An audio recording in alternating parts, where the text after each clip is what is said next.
لزوم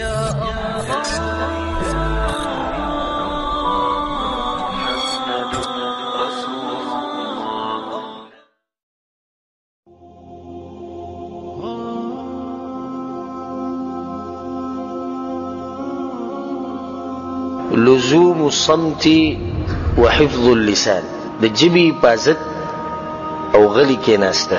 کم سړی چې د عقل خاوني د صفت پاغه کې دنه یي. رسول صلی الله علیه وسلم په حدیث کې من کان یؤمن بالله واليوم الاخر، څوک چې په الله باندې او په آخرت باندې ایمان ساتي نو د خبرې ته وکړي فليقل خيرا، نو خبرې دي کوي. خبرې سړي چې دین سره تعلق ساتي ضرورتي د دې کوي. دویم اختیار شته یا رسول الله؟ نو دویم نشتی. او لیصمت، یو غلی کیږي، یا به خبرې کوي او یا به غلی کینی. دا د رسول صلی الله علیه وسلم نصیحت دی د عقل خاوندانو ته. کم سړی چې ډیر غلی نشي او پالتو خبرې نه کوي، دل الله یو وقار او عزت ورکړي.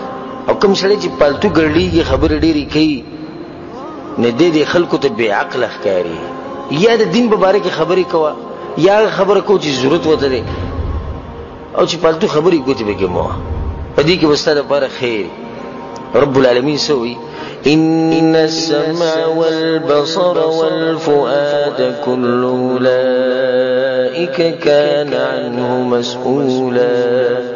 الله اذا استرجو مبارك والبصر السمع غوغنا، البصر استرجي، والفؤاد زرنا، كل اولئك كان عنه مسؤولا. درس بتپوس کی نو کوم سړی چې خبر ډیری کوي حساب کتاب دروند دی، او کوم سړی چې خبر ډیری نه کوي حساب کتاب لند. او چې سړی د الله دین مبارک لري دی حساب کتاب وسره شتي، خو دې خبرو ته فائدې ملوي. یو سړی د ضرورت خبره کوي د مباح خبرې دې خبره نه، خو پالتو چې سړی لګي او دا ته چې لازم به یوځي کې خطا کیږي او دا خبرې د لاسه به پساوي. کم سړی چې خبرې ډېرې کوي د دې جبې د لاسه تبا کوي. خو چې سړی لګي دا ګارانټي څوک ورکولی شي چې دی به د جبې نه داسې خبره نه وباسي چې هغه به ته نقصان رسوي؟ هېڅوک دا ګارانټي نشي اخیستی. چې ډېرې خبرې کوي لازم به د خولې نه سره وځي، او چې سره ووتو دی ذمهوار شو. ځکه دا خبره کوي هوښیار خلک وایي ژبه ستا په کنټرول کې ده، ژبه ستا په کنټرول کې ده چې څو پورې دې په خبره نه کړي، او چې خبره دې په وکړه نو بیا ته دې خبرې په کنټرول کې شوې. اول خبره ستا په کنټرول کې وه، ستا د طاقت لاندې، چې خبره دې وکړه اوس ته د خبرې په کنټرول کې ستا هېڅ نه چلي، خبره دې کړې ده. الله سبحانه وتعالی دوه ملائک مقرر کړي چې هغو ته ویل کېږي کرامن کاتبین. دوه شي نه دي، لیکل کوي. لیکي څه؟ دغه خبرې لیکي دا کمې جي ته وي. الله سبحانه وتعالى في القرآن كيسوي ما يلفظ من قول إلا لديه رقيب عتيد. إنسان چې کوم خبر مدخلين وباسي رقيب عتيد په دبني چوکیدار یو لیکون کې ملک په دې وګبانی دی، هغه په ټکه خبرې لیکي. هن اسی ولیکلي بس ختم. کتابونه اسی ډک شو، استعمال نامې اسی ډک شو، بیا به دا ویلي الله سبحانه وتعالى ختم به کی. د دې هر خبرې به تاسو سره حساب کتاب کی. کاسي لیکلو چې موږ ویل کی دي کمپاین ډکی، خو لیکل به حساب. حساب نه بعد یا جنت یا جهنم. ولا خبره خو نه، نه هر خبره چې تدخلین وباسي د دې ته ذمہواری. لقمان حکیم خپل زوی ته وصیت کوي، نو یو وصیت ته دا کړو وی حکمت ته ټول ونخم. هغه بلر ټول حکمت راته څنګه خوي په یو ټکی به ټول حکمت وخه ویسه وی غلی کېنه. دا اوچت حکمت دی. بیا ته وقلیل فاعله، خو دا حکمت د ډېرو لږو خلکو سره دی، دا د ډېرو لږو خلکو سره دی. امام مالک رحمه الله سوی وی هر شی چې زیات شي پیدا ورکوي، هر شی چې زیات شي پیدا ورکوي سوای د خبرو نه چې زیات شي انسان تباه کوي. نور چې کم شي هم د خبرونه لواغې ته وګوره چې زیاتېږي پیدا به تعالی درکوي، سوای د دې خبرونه چې دا ډیریږي نه تبر تبعی طرف ته بوزي.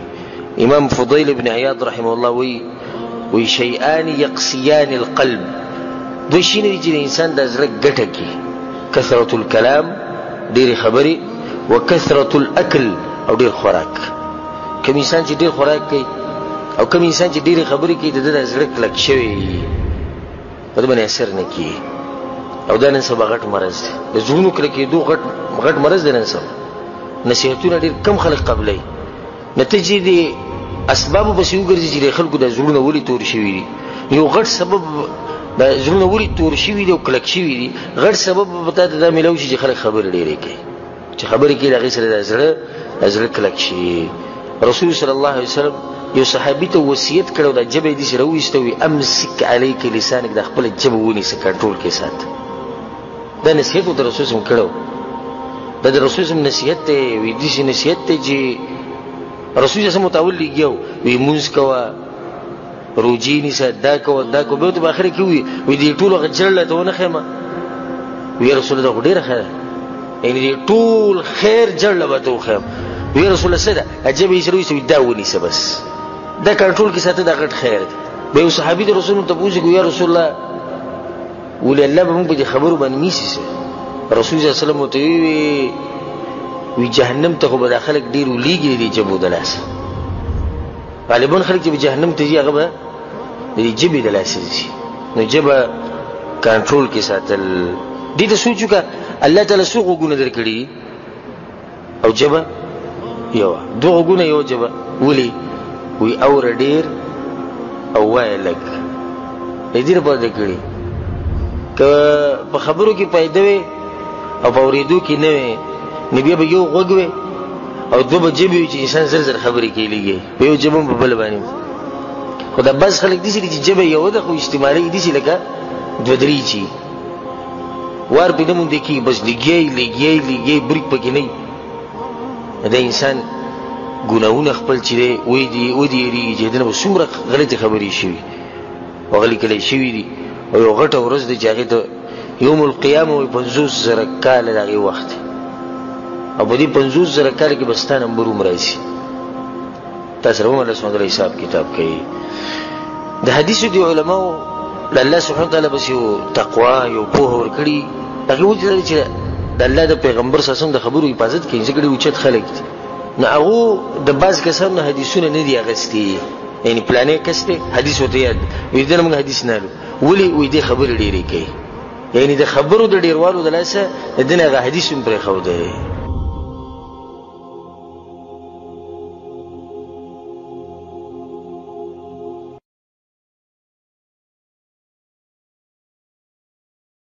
يا الله